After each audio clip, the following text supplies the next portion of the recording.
Good morning. It's Friday, December 27. Last day of work ng mga nasa government. Ito na. Be thankful tayo. Kasi matatapos na natin ang taong to. Nakasurvive tayo sa trabaho natin. Na nagawa naman natin ang ating best. Tagumpay tayo sa almost 1 year na pagtatrabaho natin. Survival. Sahod dito, ubos dito, routine lang. Pero survival, di ba? Ngayon, nag-uniform na ako, ayan. Ayan, di ba? Sinadya ko na mag-uniform para ma-feel ko yung last day of work ko. Diba? Time check. Anong oras na ba?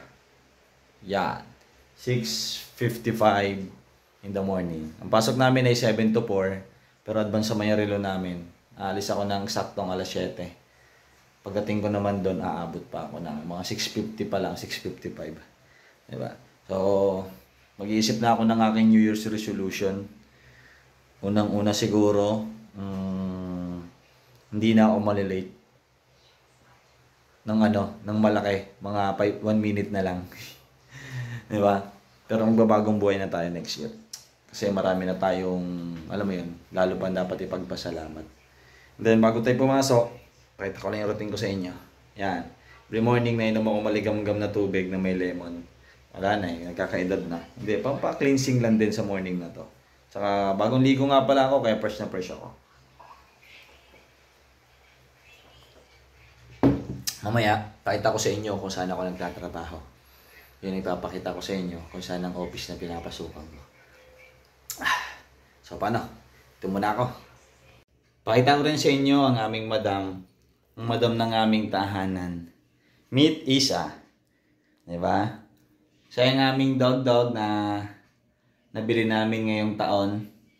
August ata. Sinatawag naming madam kasi wala. Sa kanya lahat ng atensyon namin. Dahil wala pa naman kaming baby sa ngayon. Hindi pa nalabas yung baby namin. Every morning, bago ako naalis ng bahay, ay pinapakain ko muna siya. Yan. Iba-iba yan. May dog food, minsan chicken, o kaya naman chicken liver. Depende sa availability. Pero mostly pag morning, kung ano lang yung natira nung gabi, na ayos pa, yan ang pinapakain ko sa kanya. Si Madam Isa. Yan. Isa pangalan ng alaga namin na yan. Yan. Hindi namin alam kung Shih Tzu ba siya o Lhasa Apso. Nahalaga sa amin, love namin ng aming madam.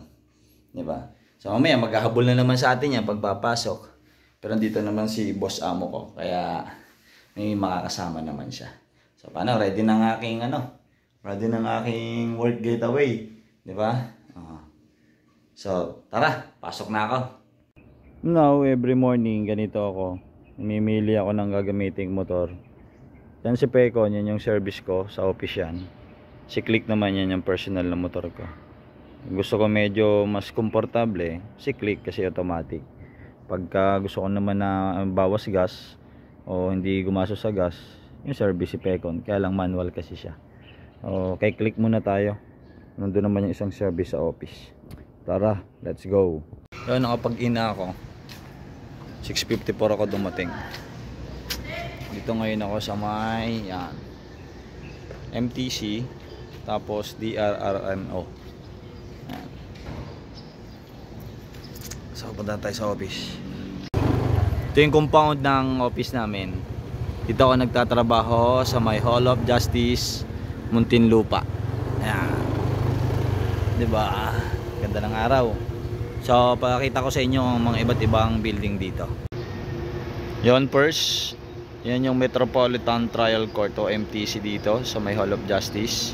Kasama nila dyan ang DRRMO o yung disaster natin dito sa Muntinlupa. Tapos meron din dito, nandito rin located ang Registry of Deeds ng Muntinlupa. And then dito na yung office namin ng Hall of Justice.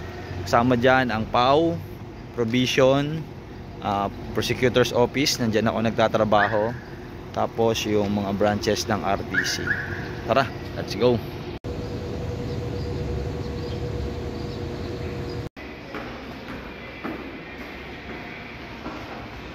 Yan. Yan. Dito naman tayo nag-work. Office of the City Prosecutor ng Muntinlupa under ng DOJ. Yeah, good morning everyone. It's duty time! Ito naman ang mga pinuntahan ko sa maghapon. Una, hindi mawawala sa ating ruta ang City Hall mismo. Nagpa-follow up at mga nagpapa-receive tayo dyan. Pagkatapos sa City Hall, hindi mawawala. Yung pa rin naman sa area ng City Hall. Post Office. Dito rin sa may Total, dito tayo lagi nagpapagas ng ating mga service sa may Soldier Hills. At syempre, di mawawala sa listahan ng Land Bank Putata. Sa lahat ng mga magbabayad sa SSS, last day na ngayon, December 27, 2024. Wala na, cut off na rin sila, ubus na. Pero lahat ng magbabayad for the month of October, November at December, hanggang January katapusan pa daw ng 2025. Shoutout sa inyong lahat. Yo, tapos ang aming maghapon, uwian na. So magpapaalam lang ako sa kapitana namin, sa kay Boss Joey.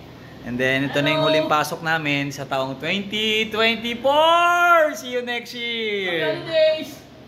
Nakauwi na ako. Sa bahay na ako. Comparison ng kanina, fresh. Ngayon, hazard na. So pag uwi natin, yan na, nakabang na si Madam. Madam! Yan. Pakita ko sa inyo. Si Madam Isa po. Halika dito, Madam. Dito tayo sa mga. Pakita tayo sa aray ko. Bigat mo na. Kahit wala ka pang kain. Yan. Si Madam. Sasalubong lagi yan. Ito yung uuwi. So, yun ang kwento. Yung last day ko sa work. Bilang isang empleyado sa City Prosecutor's Office ng Muntinlupa. Bye-bye! Thank you sa panonood. Please like, subscribe, and share.